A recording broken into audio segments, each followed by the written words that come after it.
بسم اللہ الرحمن الرحیم مولا صلی وسلم دائما ابدا علی حبیبک خیر الخلق کلہم محمد سید الکونین والثقلین والفریقین من عرب و من عجم۔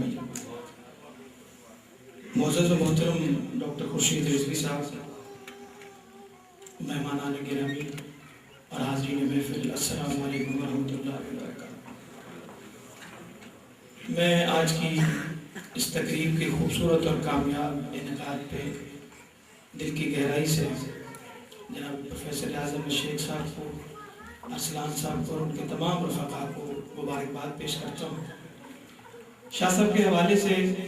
میری بساط یقیناً ایسی نہیں ہے کہ میں کوئی ان کے فن کے حوالے سے، ان کی شخصیت کے حوالے سے کوئی ذکر کر سکوں، لیکن مجھے چونکہ حکم دیا گیا ہے تو صرف اس کو پورا کرنے کے لیے چند باتیں انشاءاللہ عرض کروں گا، اور نعت کے بارے میں بھی حکم کیا گیا ہے، چند اشعار نعت کے بھی میں انشاءاللہ پیش کروں گا۔ میں شاہ صاحب کے حوالے سے یہ عرض کیا کرتا ہوں کہ ہم اس لحاظ سے انتہائی خوش قسمت ہیں، ہماری جو نوجوان نسل ہے جو نعت پڑھتے ہیں، نعت کا شوق رکھتے ہیں، وہ انتہائی خوش قسمت ہے کہ اس دور میں وہ نعت خوانی کر رہے ہیں جس میں جناب صاحبزادہ سید منظور الکونین موجود ہیں۔ یہ میں سمجھتا ہوں کہ شاہ صاحب کی ذات کے حوالے سے، ان کی نعت خوانی کے حوالے سے اگر نعت پہ ہم بات کریں تو نعت خوانی میں 3 بنیادی چیزیں ایسی ہیں جن کا کسی نعت خوان میں ہونا انتہائی ضروری ہے۔ اس میں سب سے پہلی بات آواز، اس کے بعد اچھی آواز ہے تو اس کے بعد پھر اس میں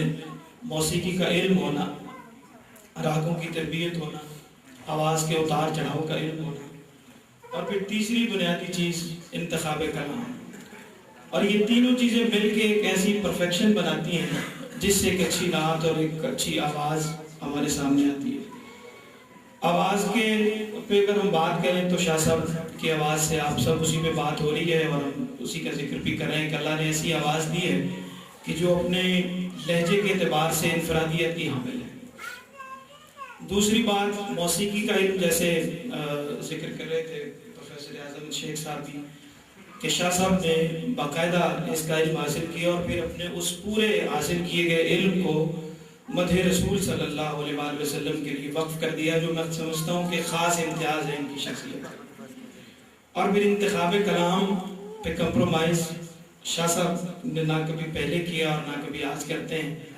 تو یہ تینوں چیزیں، کسی میں انتخاب کلام کی خوبصورتی ہوتی ہے، آواز کا حسن اتنا نہیں ہوتا جتنی اس کے لیے ضرورت ہوتی ہے،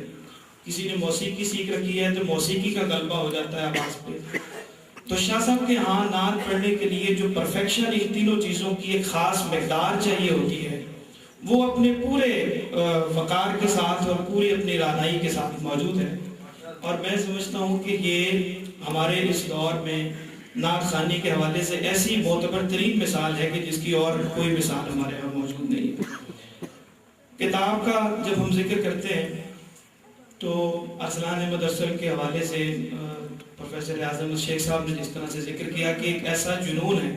اور کوئی بھی کام جنون اور محبت کے بغیر اس کی ایسی صورت سامنے نہیں آتی جس کا اظہار آپ دیکھ رہے ہیں۔ تو ماشاءاللہ اس نے جتنی محنت کی، جتنی محبت سے، جتنے اہتمام سے اور جتنی لگن سے کام کیا، وہ آپ سب کے سامنے ہے۔ اور یہ میں سمجھتا ہوں کہ شاہ صاحب کی شخصیت اور فن کو ایسا خراج تحسین ہے جو ہمارے پورے دور پہ قرض تھا، جو اکیلے ارسلان احمد ارسل نے اس کا حق ادا کیا ہے۔ تو میں اس پر انتہائی مبارکباد دل کی گہرائی سے پیش کرتا ہوں۔ ایک ہمارے ہاں چونکہ بہت ساری باتیں میرے ذہن میں آ رہی ہیں، اور جب کوئی لکھی تحریر ہو تو اس میں آسانی ہوتی ہے کہ آپ ایک خاص موضوع پہ بات کر رہے ہیں اور اس کے مطابق، لیکن جب بات شروع ہو جائے تو بہت ساری اس سے ریلیونٹ باتیں ذہن میں آ جاتی ہیں۔ ہمارے ہاں یہ بھی خاص طور پہ ایک مسئلہ ہے کہ نعت خوانی کے ساتھ جو لوگ منسلک ہوتے ہیں ان کا ایک اپنا فین کلب ہوتا ہے، سے خاص عقیدت رکھنے والے، محبت رکھنے والے احباب کا ایک حلقہ ہوتا ہے، اور وہ اسی کے ذریعے پھر وہ صورت جو ہے وہ پروان چڑھتی ہے، اور وہ جو فینس کا محبت کرنے والوں کا حلقہ ہوتا ہے وہ آواز سے محبت کرتے ہیں، انداز سے محبت کرتے ہیں، شخصیت سے محبت کرتے ہیں، اور یہ سلسلہ پھر وسیع تر ہوتا چلا جاتا ہے، اور شاہ صاحب کے جو محبت کرنے والے ہیں پوری دنیا میں موجود ہیں۔ ہمارے ہاں جو کمی محسوس کرتا ہوں اور جس کے لیے نعت فورم کا پلیٹ فارم ہم نے نوجوانوں کو مہیا کیا کہ یہاں جہاں پہ فن و ثقافت کے فروغ کے لیے ادارے موجود ہیں اور نعت خوانی کو فن اور ثقافت کا حصہ کیوں نہیں سمجھا جاتا اور اس کو وہ سرکاری سرپرستی کیوں حاصل نہیں ہوتی جو دیگر جن کو ہم ثقافت اور فن سمجھتے ہیں، اس کو وہ تمام تر چیزیں بھی حاصل ہیں، میڈیا بھی ان کے لیے حاضر ہے اور وہ تمام تر چیزیں ان کے لیے موجود ہیں جو ان کو اوبلائز کرنے کے لیے، ان کے کام کو آگے بڑھانے کے لیے موجود ہوتی ہیں۔ تو شاہ صاحب کی جو شخصیت ہے، ان کا جو کام ہے، اور پھر صرف یہی نہیں، میں سمجھتا ہوں کہ شاہ صاحب نے پورا ایک دبستان قائم کیا ہے، پوری ایک اپنے سے محبت کرنے والی ایک ایسی نسل پیدا کی ہے جو اپنے انداز سے، اپنے کام سے، اپنی آواز سے نظر آتا ہے کہ یہ شاہ صاحب کے دبستان سے ان کا تعلق ہے، اور وہ ان کو فالو کرتے ہیں، ان سے محبت کرتے ہیں، اور پوری ایک ایسی فوج موجود ہے نوجوانوں کی جو شاہ صاحب سے محبت کرتے ہیں اور ان کو فالو کرتے ہیں۔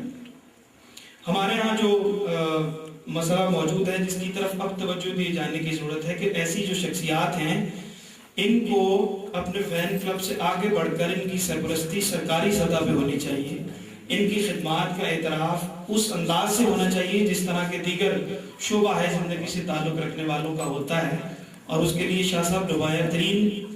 شخصیت ہیں۔ اور میں سمجھتا ہوں کہ جتنا بھی بڑا اعزاز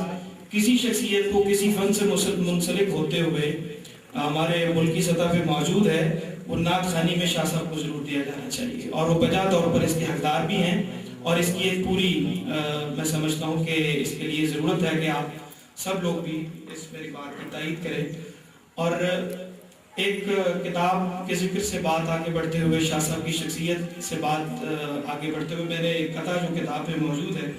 اس کا ذکر انتہائی اختصار سے کر کے نعت کے چند اشعار پیش کرتا ہوں کہ نواگری ہو تمہاری کہ انتخاب کلام، نواگری ہو تمہاری کہ انتخاب کلام، ہر ایک حوالے سے حاصل تمہیں بلند مقام، اسی لیے تو میں کہتا ہوں عہد حاضر میں، اسی لیے تو میں کہتا ہوں عہد حاضر میں، تم ہی ہو، صرف تم ہی ہو ثنا کے فن کے امام۔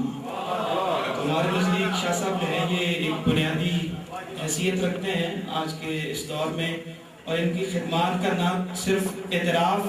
بجا طور پر کیے جانے کی ضرورت ہے، بلکہ ان کی جو صلاحیت ہے، ان کو جو اللہ تعالیٰ نے علم عطا کیا ہے، ان کو جو صلاحیت اللہ نے عطا کی ہے، اس سے ایک بھرپور فائدہ اٹھانے کے لیے کس طرح سے ہم نوجوانوں کو اس سے مستفید کروا سکتے ہیں، اس پر بھی کام کرنے کی ضرورت ہے، اور ان کی آواز کو میڈیا کے ذریعے اور پورے جس طرح سے بھی ہم اس کو ہائی لائٹ کر سکیں اس کو کرنے کی ضرورت ہے۔ تو میں ایک بار پھر مبارکباد پیش کرتے ہوئے، میں نے عرض کیا تھا کہ میں صرف یا نعت کے چند